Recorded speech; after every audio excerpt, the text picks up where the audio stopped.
Sanibonani bazalwane egameni Jesu. Namhlanje nangendayo nishumayelo lemfisha. Namhlanje ngikhuluma ngendzaba lethi my own is too much. Okwami ngokwezandla. Angathi noma sikhona isiswati sisho lesisho njalo. But nje umuntu uyasho ukuthi my own is too much. Okwami ngokwezandla kwami kwehlukile. My own is too much ngimthatha edinshumayelweni debantu besive sase Nigeria. Indlela abakhuluma ngayo.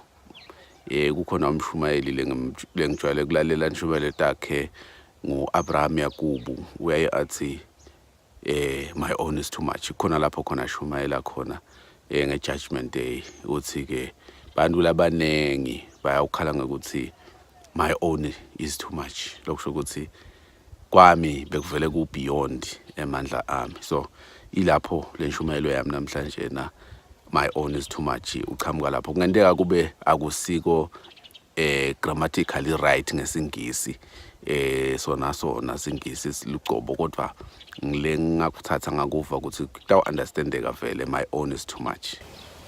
Mhlawumbe ugulelwa ngumfana ugula ngendlela lehlukile.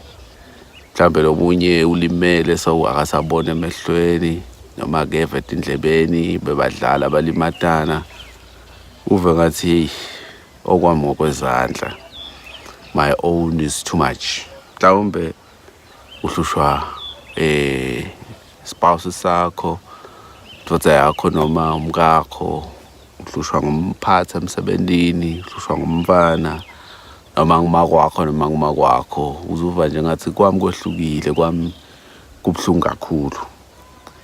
Ngize nginesizathu sekuthi Nkosi yini ngiphile ngendlela lengakujabulisi. Sizathu sami ukuthi my own is too much noma ke okwami ngokwezandla.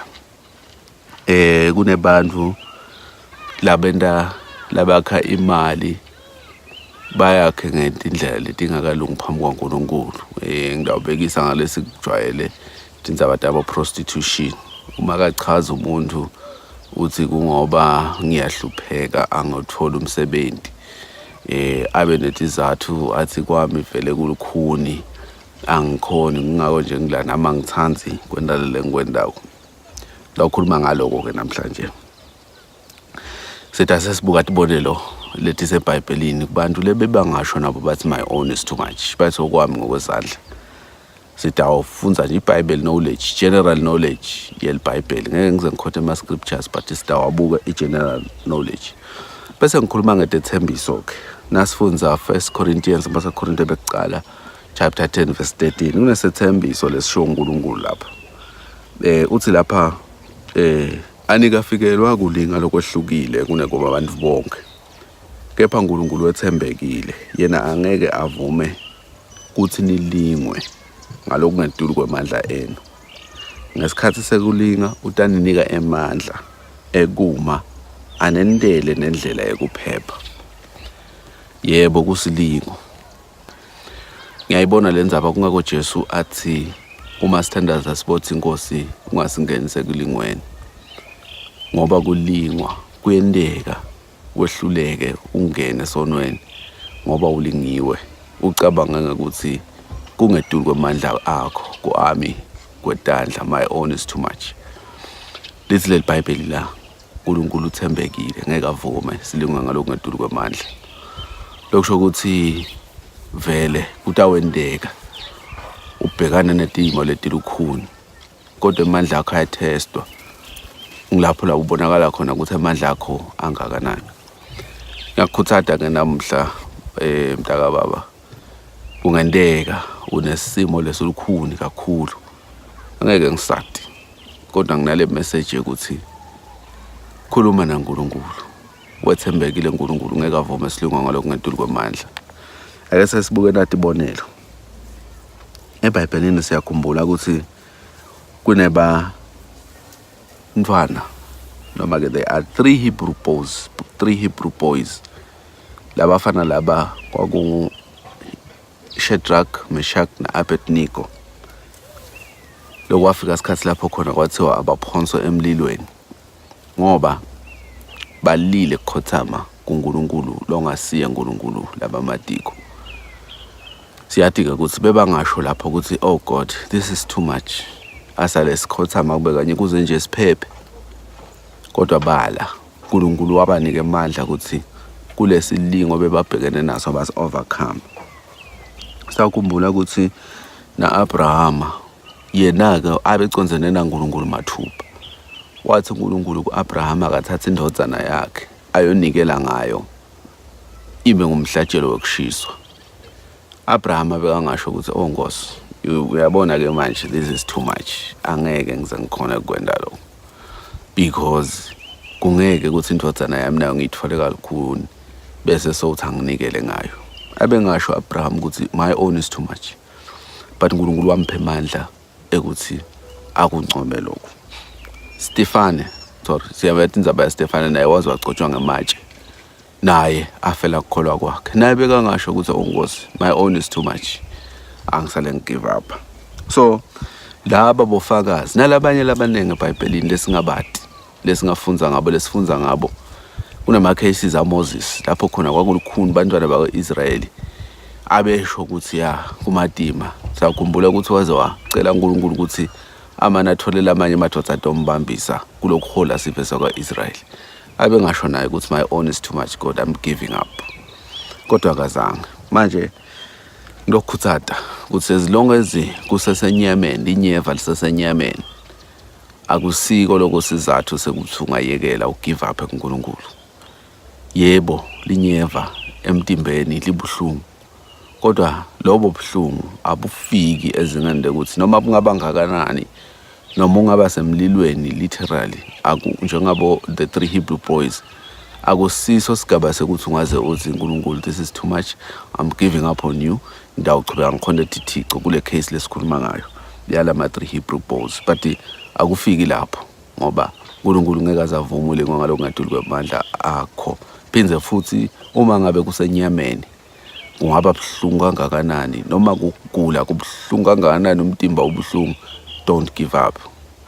Ngithi-ke mina thina sesicaciselekile kulesikhathi sanamuhla ukuthi njoba kwakunjalo livi laNkulunkulu lisho ukuthi sihogo sikhona.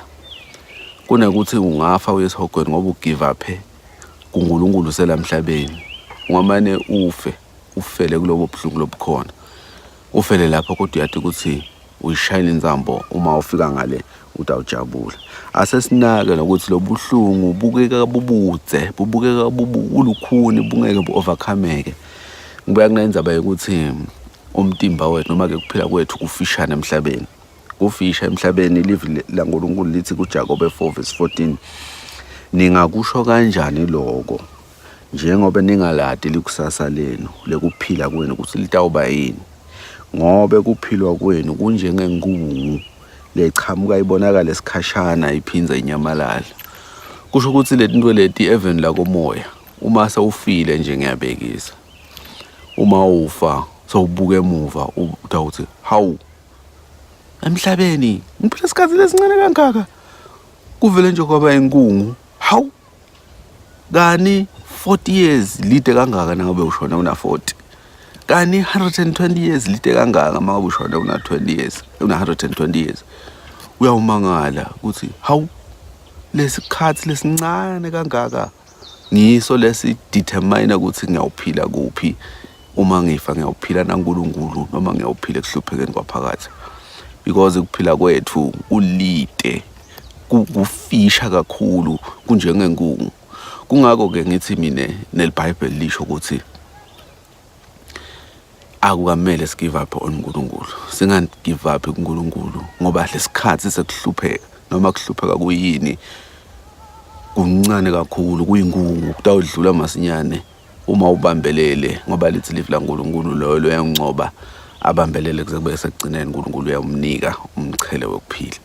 Ngiyakhuthata namhlanje ukuthi mvana kaNkulunkulu noma ngabe yini ibuhlungu lobukhona, thandaza kule situation lekuyo, ungagive up uNkulunkulu. Mhlawumbe bosocabanga ukuyekela na ujoyine labanye labaphilisa ngendlela yokukhohlakala, indlela yabo corruption and all that ngoba ubona ngathi impilo ayihambeli kahle. Mntakabamba bambelela uthandaze ucela amandla kuNkulunkulu. Angothembisi mina ukuthi udaba imiliyoni engekuthandaza, cha, angeke. Kodwa utawusebenza ucela uNkulunkulu akunikete emathuba ukuthi ulungise indzaba yakho, uthole indlela yokwakha imali, uthole indlela yokuthi usitakale kulesimo lokuso. uNkulunkulu utawuba nawo. Nawugulelwa ngumntwana, buta kubazalwane ukuthi ngingene njani, umntwana uyagula. Uma ngabe simo sakho sefamily yakho sendvodza yakho noma umkakho ungadilamleli ngendlela yakho, ungabe sesoyachitha ngoba ngiyabekisa ngelenye indlela labanye labangadiconsola ngayo, ungabe sesoyachitha. But thandaza uNkulunkulu ukuthi Nkosi, kunanasimo lengibhekene naso, ngicela ukuthi ungiside ngisi overcome. Ngiyakholwa ukuthi uNkulunkulu ukuphile amandla, utakuphe amandla ukuthi uchubeke ekukholweni kwakho. Ngicela ukuthi sithandaze. uNkulunkulu ongcwele, lesimo uyasadi, ungakungiphelele ivi namhlanje, lesimo lesibhekene nalomlaleli nalombukeli uyasadi. Ngiyakhuleka Nkosi, umphe amandla ukuthi achubeke endleleni yokukholwa abambelele Nkosi kulomsikhashana lesincane lesiphilayo kona emhlabeni. Angakhanzakali yena ukuthi lelide lempilo lelifisha kangaka ubese uyalisebenzisa kabi ngoba ngilo lelitawudetermine liphakathe lakhe. Amen. Ngiyacela ke ukuthi ukhumbule ukuvakashela iwebsite yethu, kunama-articles lamaningi, holinessadvocate.com. Lata kusinda endleleni yakho yekukhonda uNkulunkulu. uNkulunkulu akakubusise. Amen.